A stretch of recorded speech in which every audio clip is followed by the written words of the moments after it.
Donc on continue avec la partie 3, grand 3, les instruments de la politique climatique. Donc il faut bien voir que la politique climatique, c'est un ensemble d'actions des pouvoirs publics pour lutter contre les effets négatifs qui impactent l'environnement et le climat. Et donc ils ont principalement deux objectifs. Le premier objectif, c'est limiter le réchauffement climatique.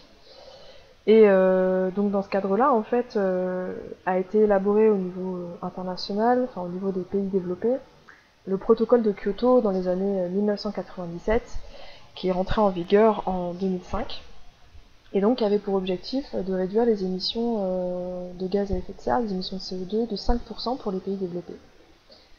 Donc à l'époque, ce qui était intéressant dans le protocole de Kyoto, c'est que l'ensemble des pays engagés représentait environ 55% du total des émissions de gaz à effet de serre. Le problème, c'est qu'en fait ce protocole de Kyoto, il a été rendu obsolète, puisqu'en 2012, en fait, après la sortie d'un certain nombre de pays en fait, de l'accord, eh bien, les pays ne représentaient plus que 15% du total des émissions. Donc c'est lié à la fois au fait qu'il y a un certain nombre de pays qui sont sortis de l'accord du protocole de Kyoto, mais aussi que de plus en plus, ce sont les pays en fait en voie de développement qui deviennent de plus en plus responsables en fait des émissions de gaz à effet de serre. Je vous donne un exemple, c'est que en 2012, ni les États-Unis, ni la Chine, ni le Canada, ni la Russie, ni le Japon n'avaient ratifié le protocole. On avait re-ratifié le protocole. Donc on voit qu'il y a vraiment un problème de coordination internationale.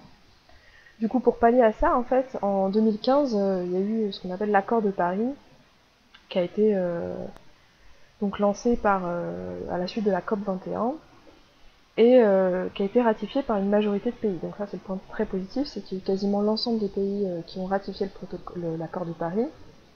Sauf que ce protocole, en fait, cet accord, il est extrêmement souple.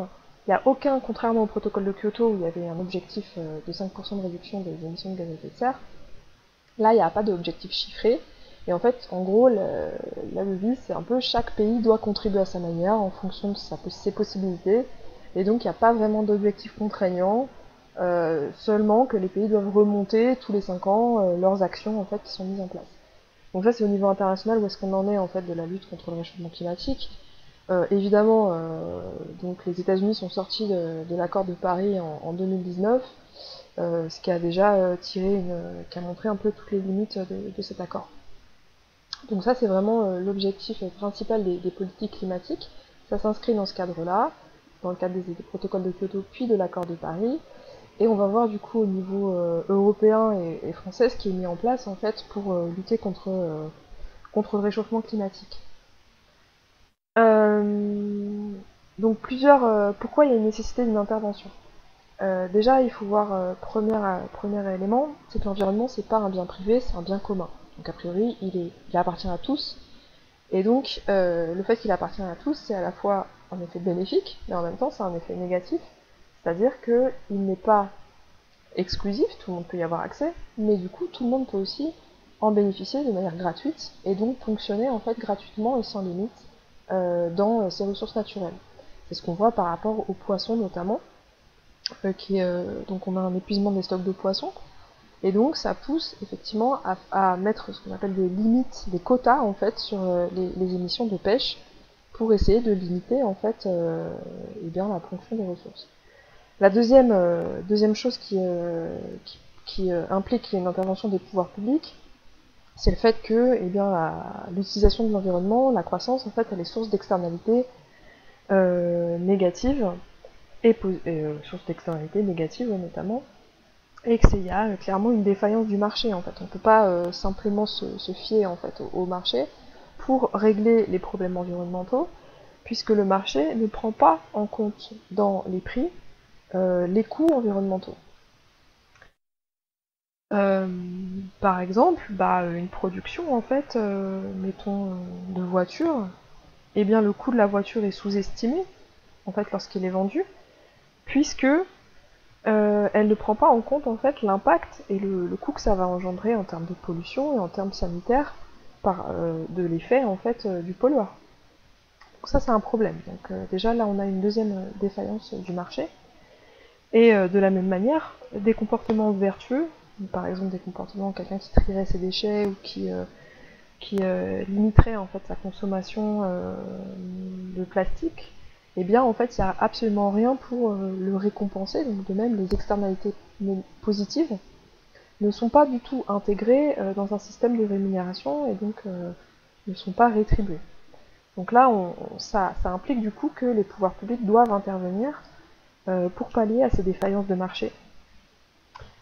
Et donc, plusieurs outils ont été mis en place. Le premier outil, c'est la réglementation écologique. Donc c'est le fait tout simplement de mettre des normes, des lois, en fait, pour contraindre les individus à adopter des comportements écologiques. On peut donner quelques exemples, par exemple la protection des espèces menacées, la limitation de la chasse, respecter les périodes de reproduction des poissons pour la pêche, ou bien encore la circulation alternée à Paris, l'interdiction du bisphénol A, l'interdiction des certains pesticides, notamment le glyphosate, c'était en discussion récemment. Donc ça serait l'avantage, c'est très clair, c'est qu'en fait c'est très contraignant, quoi. C'est-à-dire que c'est la loi, donc ça s'applique, et donc ça s'applique à tous de la même manière, et c'est une forte contrainte, donc ça a un effet assez rapide. L'effet négatif, par contre, c'est que eh bien, il n'y a pas vraiment d'ajustement, en fait, de possibilité d'ajustement et de transition de ces comportements.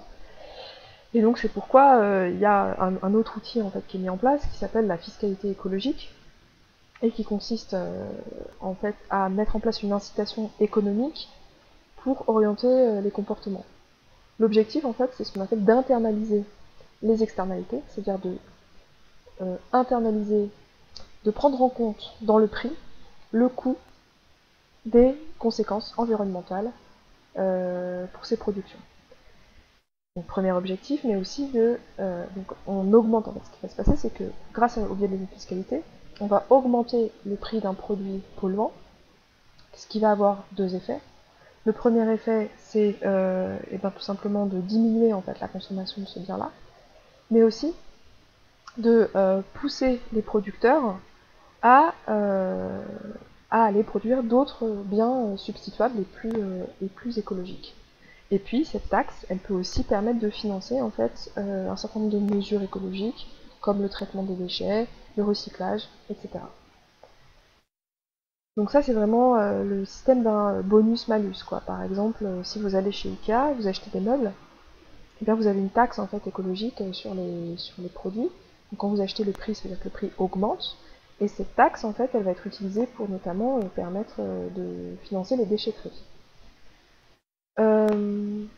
On peut donner aussi l'exemple du bonus-malus, par exemple ce qu'on appelle la prime à la casse. Quand vous donnez votre vieille voiture à la casse, vous avez une prime, par exemple, je ne sais pas à combien elle est fixée, mais l'État peut mettre en place une prime pour vous inciter à vous débarrasser de ce véhicule polluant, et il peut vous donner aussi une subvention pour acheter un véhicule, notamment électrique. Donc ça existe, c'est ce qu'on appelle le système du bonus-malus, donc qui va permettre de réduire le coût de l'achat de produits écologiques et d'augmenter le coût en fait d'achat des produits qui sont polluants. Troisième outil, c'est ce qu'on appelle le marché des quotas d'émissions. Donc ça en fait c'est la mise en place, ça a été mis en place au niveau européen en 2005. Et donc ça consiste en fait à offrir un quota, c'est-à-dire une quantité limitée de possibilités d'émettre du CO2. Donc ça se livre en tonnes, hein. Donc qui est réparti entre les pays en fonction de leur population, et à l'intérieur des pays, chaque pays les attribue en fait à des entreprises. Donc en gros, chaque entreprise en fait a un quota, a une quantité d'émissions qu'il peut faire dans l'année, et ce qui va de fait limiter, normalement, ce qui aurait pour principe de permettre de limiter en fait ces émissions de CO2. Alors on parle de marché parce que si par exemple l'entreprise a un comportement vertueux, c'est-à-dire qu'elle émet moins que ce qu'elle est autorisée à le faire, eh bien elle peut revendre en fait à d'autres entreprises cette partie du quota qui n'est pas utilisée. A l'inverse, une entreprise qui émet plus va devoir acheter en fait des droits d'émission à d'autres entreprises. Donc là aussi, il y a une double logique, c'est-à-dire une logique de contrainte, c'est-à-dire on fixe un quota, et en même temps une certaine souplesse en fait qui passe par le biais d'incitations économiques. Pour ceux qui sont vertueux, il y aura un gain en fait à vendre ces quotas. Pour ceux qui sont polluants, qui ont des comportements polluants, eh bien ils vont devoir acheter, et donc ça va acheter des quotas d'émissions, et donc ça va impliquer un coût supplémentaire pour eux. Donc il y a à la fois la liberté de choix, mais le souci en fait c'est que les quotas ont été très largement accordés, ce qui fait qu'en fait la limitation, la quantité de quotas par entreprise, elle est suffisamment importante pour que ces entreprises en aient trop et juste en fait envie de les vendre. Ce qui fait que du coup le prix de la tonne en fait de CO2 sur le marché a un coût très très faible. Donc c'est le problème de cette mesure, c'est qu'elle est très peu incitative, puisqu'en fait finalement si vous polluez plus, bah ça vous coûte pas très cher, et puis votre quota il est tellement élevé que vous avez quand même une marge de manœuvre assez large. Bon voilà, j'ai fait très très rapide sur le troisième axe, j'espère que ça ira.